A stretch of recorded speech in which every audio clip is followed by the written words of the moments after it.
So we continue our sermon series on what is emerging in the church in terms of the categories that are fundamental to religious faith, which are belonging, behaving, and believing. Can you hear me? My voice doesn't sound the same to me as it normally does when I'm on the microphone. Is it not? There, that's better? Okay.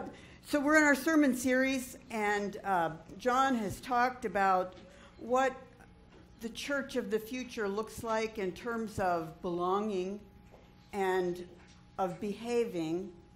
And these next 2 weeks we're talking about belief. How do we believe?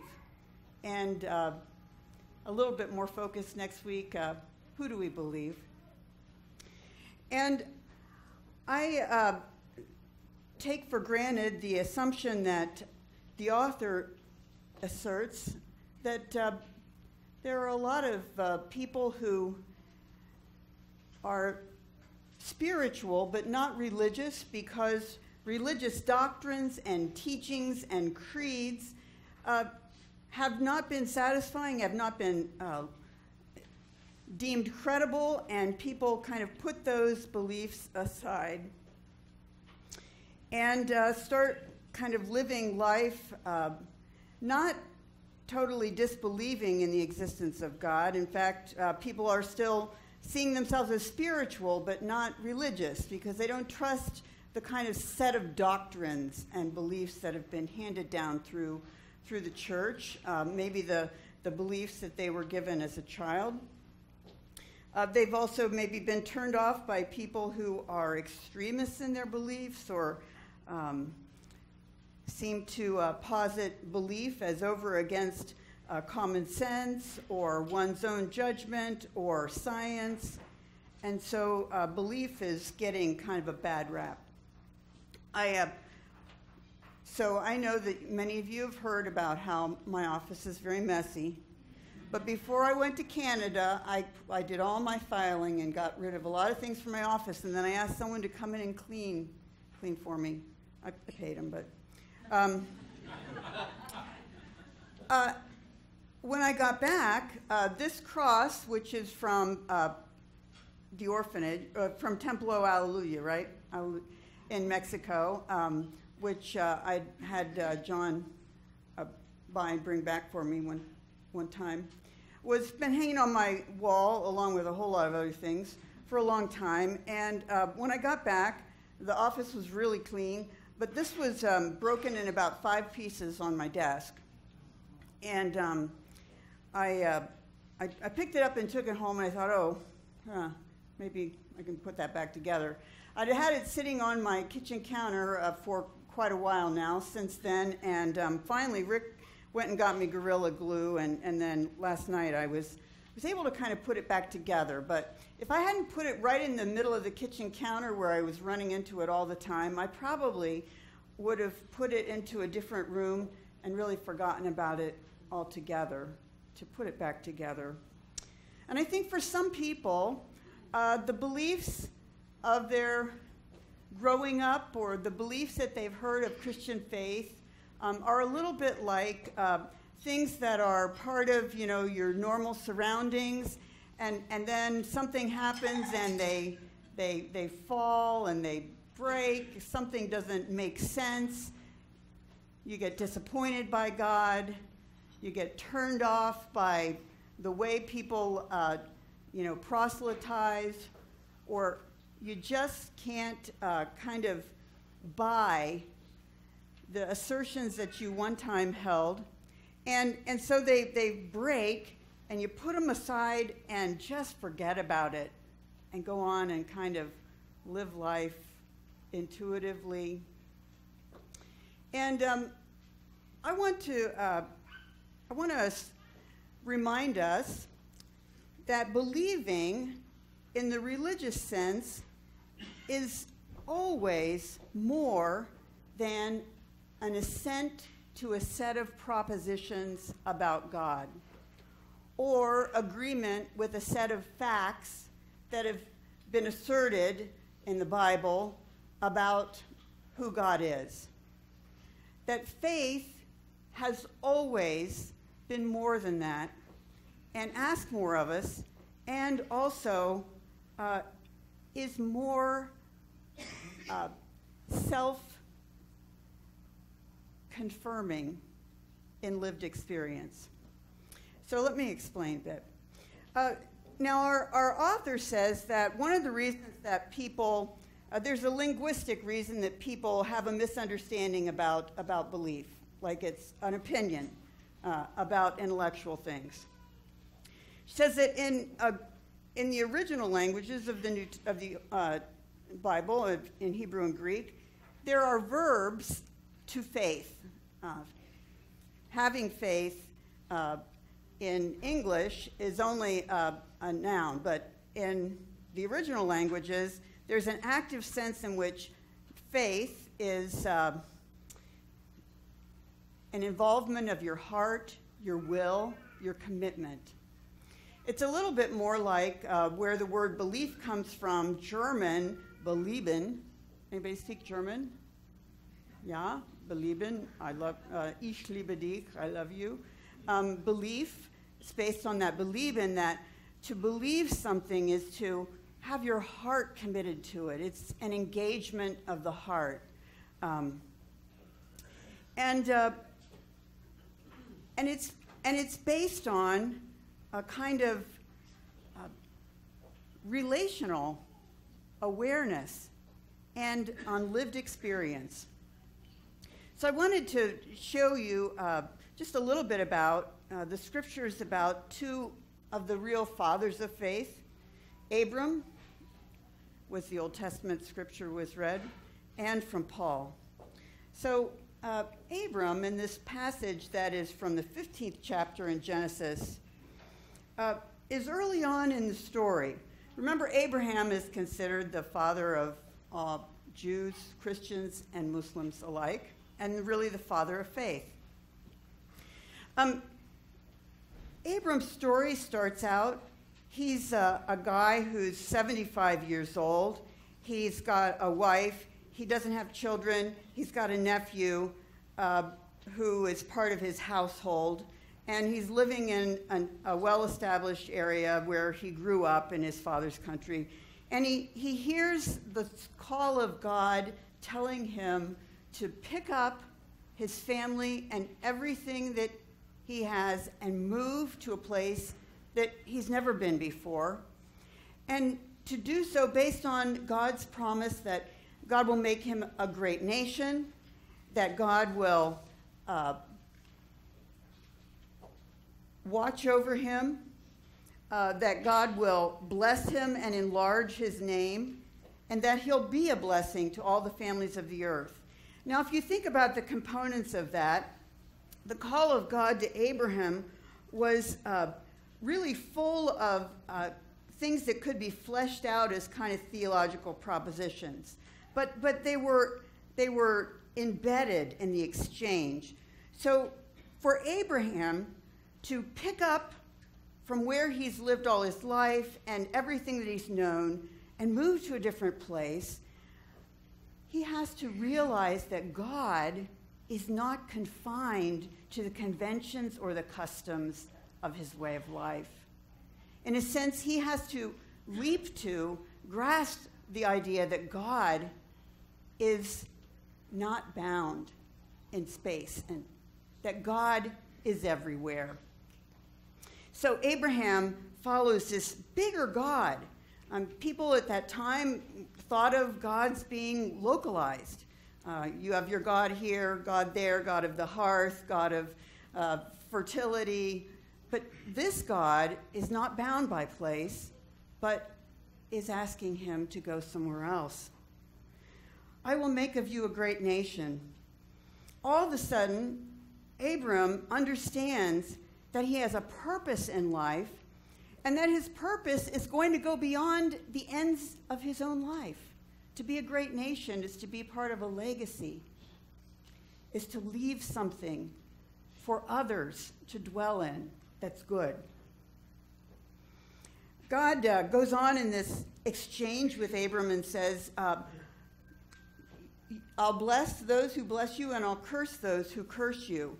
By which I think God is introducing the notion of, just because I'm asking you to do all this stuff, don't think it means that your life is going to be easy. Your life is not going to be easy. You're going to have some obstacles and opposition, but I'll have your back. And then the last big thing, he said, you'll be a blessing, and in you all the families of the earth will be blessed. So Abraham was asked to consider that God was not only everywhere, but that God cared about all people. And Abraham's fundamental purpose was to live life bigger than himself, and it was not all about him. It was for him and a legacy that would bless everyone else. We take this story for granted, but it expanded ideas about God. And what does Abram do?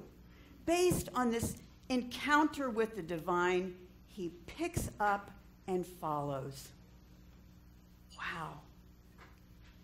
Now, Abram doesn't get there easily. Almost as soon as he picks up and follows, they go into a land that God's guided them to, and there's famine there. And they have to leave that place and go down to Egypt and hide out for a while. And they're worried about their safety. Then when they get to come back into the land, they realize that there are other people there, and there are some enmities going on, and Abram has to enter into that.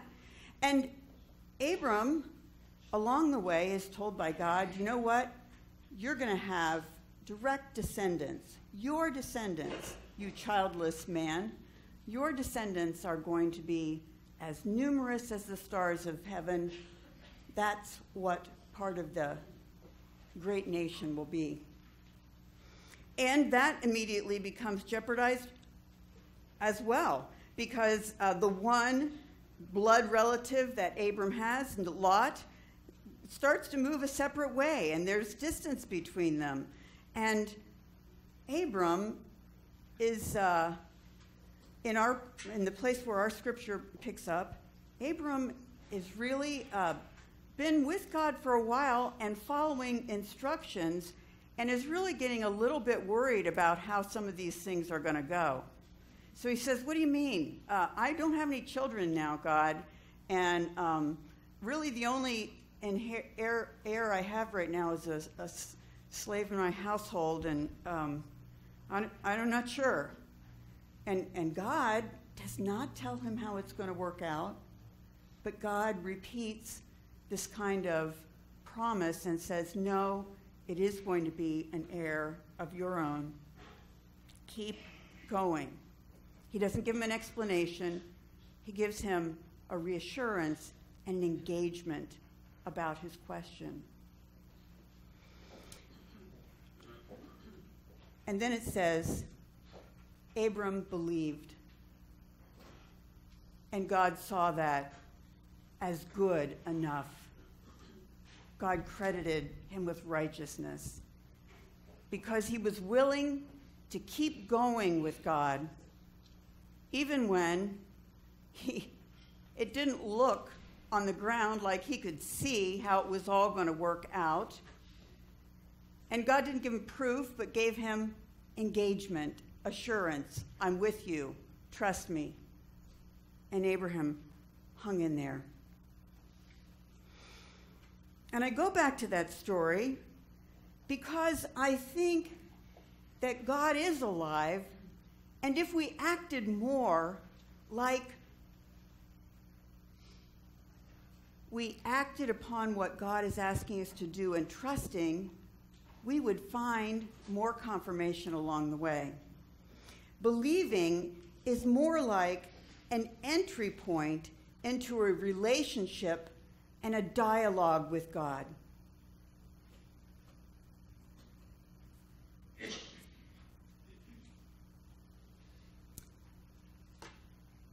How many of you have ever gone whitewater rafting. Have you ever been in real, significant rapids? Okay, so one of the things, yeah, okay. It's fun, isn't it? It's really an experience. I highly recommend it. I can't get enough of it, except I just don't have time to get to the places, but I love it. And one of the things I love about it is it's really, for me, kind of like an analogy to faith. One of the things that's really bizarre about being in a life raft in these rapids is that you have somebody sitting in back who you've met for the very first time, and they're telling you exactly what you have to do, and if you don't do it, you're hosed. But you don't know the person, and you also have to trust everybody else in your boat to be doing the same things, following instructions just that well, too, or else you're hosed. And some of the instructions don't necessarily make that much sense because you're just doing your one little thing, which, you want to try to control the whole boat, but you can't. You can only do your little thing, and everybody else has got to do their thing.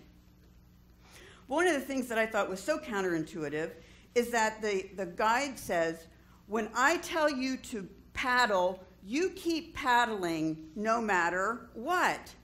Don't stop until I tell you.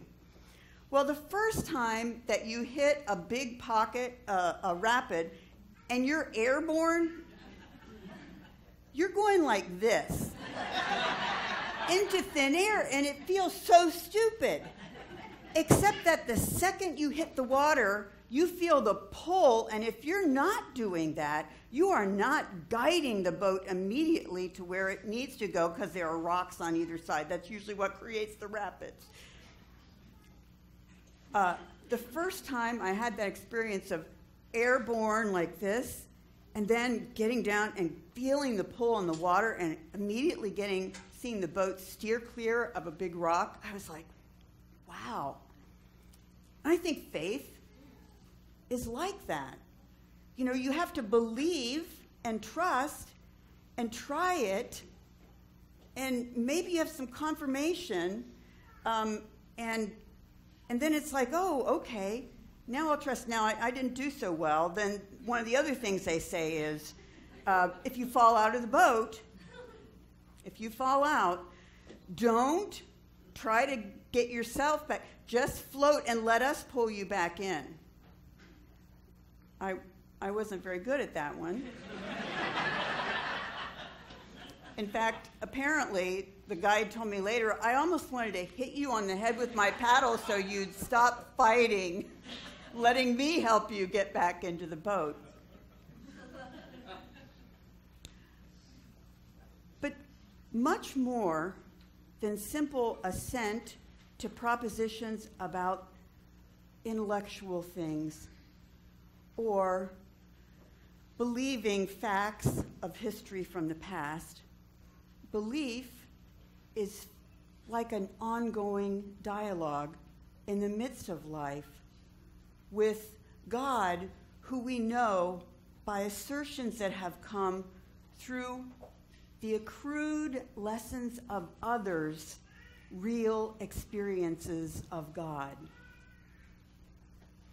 We should not expect our beliefs to be entirely rational, comprehensive, to nail everything down about God. Think about this.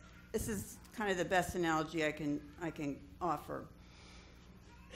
Think about if you were a two-dimensional plane and a three-dimensional object is surrounding you or passing through you, and you're at one point on this two-dimensional plane. You will never be able to see the whole way in which points that you encounter in the three-dimensional object are related to each other. You will see parts and pieces of them. I think, in a way, the stories of the scriptures and what you will see will be valid, but it will not be clear as it's related to all of the other pieces and parts, some of which you've seen, some of which you have not seen, right? Does that make sense?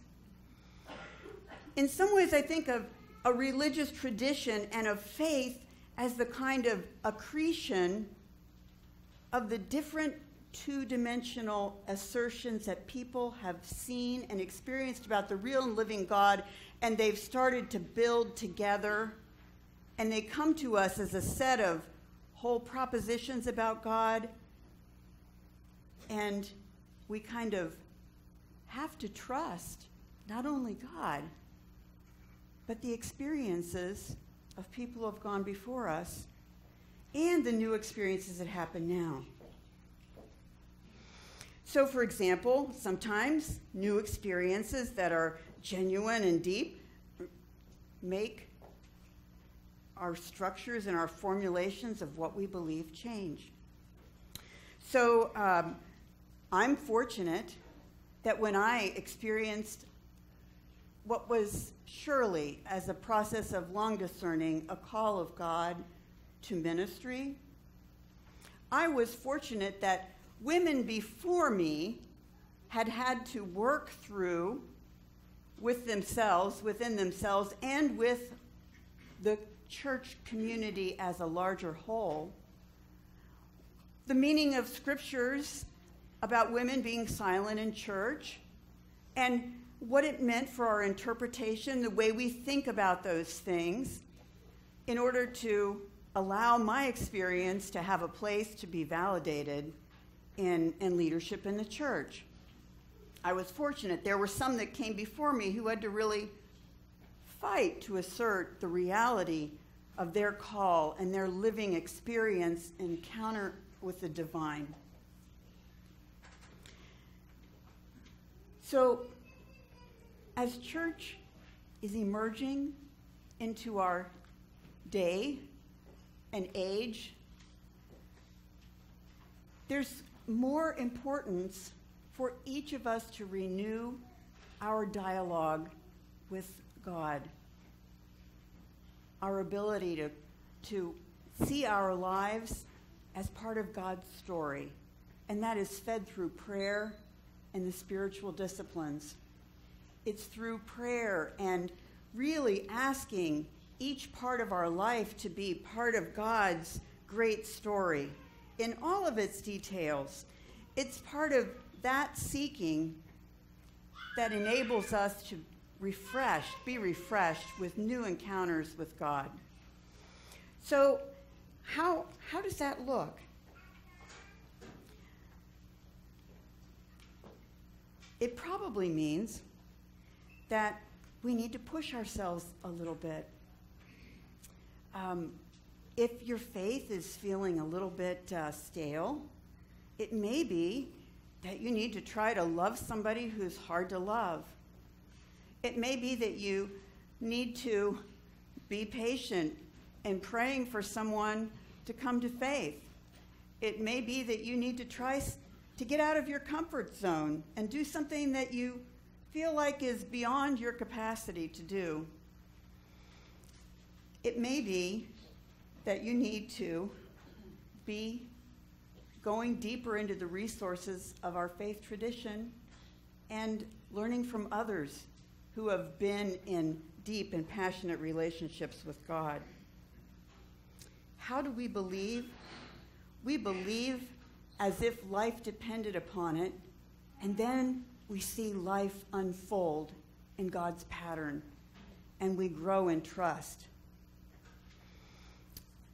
I have been really inspired by many people here in church. Part of coming to church for me is being inspired by the witness and the work of other people. I'm going to say Larry Maish. I don't know if you know Larry. He worships more at the 11 o'clock service. Donald, many of you know as someone who has been part of this church for several years now, about 3 or 5, maybe 4. He's oftentimes the greeter at the door. He's a little grizzly looking. He's got a scruffy beard, and more recently he's been on a walker, and he was very ill. And Donald's lived a lot of his life kind of on the street and learned to be protective of himself with some pretty harsh words and some intimidating ways of keeping people away. Larry Maish, as Donald, has been in rehab from breaking his neck a second time and having other health complications. It's hard to live on the street. Larry has really taken Donald under his wing, goes and visits him, takes him food, calls him, just brings out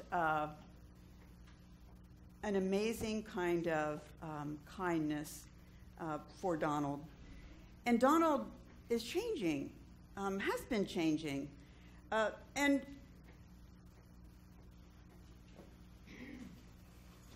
I'm inspired by seeing what God is doing in Donald through Larry. And really, honestly, what God is doing in Larry through Donald. And I think that Larry had to kind of step out of a comfort zone in order to do that. And when I see the work of people who are stepping out of their comfort zone and seeing it bear fruit, it makes me want to be a little bit more courageous, a little bit more trusting, a little bit more believing.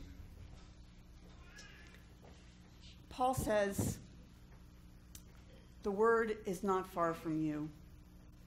God's still reaching out to people, still alive, still communicating. And to me, Larry is one of the beautiful people who is helping me see God's aliveness by being a messenger of God's love, not necessarily by preaching or teaching, but by his actions and his kindness. So when Paul says, how beautiful are the feet of those who bear the gospel, I think about many of you and the things I know about that you are doing in faith, living out your faith, that continue to inspire me. And I hope that I'm doing some things that may inspire you. And together, we're a believing community that's growing a greater faith and trust and belief in God. And that is the kind of community that will live into the future that we saw in that wonderful stewardship video, with all of the dreams that God's given to people about what our church can still yet become. And may it be so that we live by that kind of faith.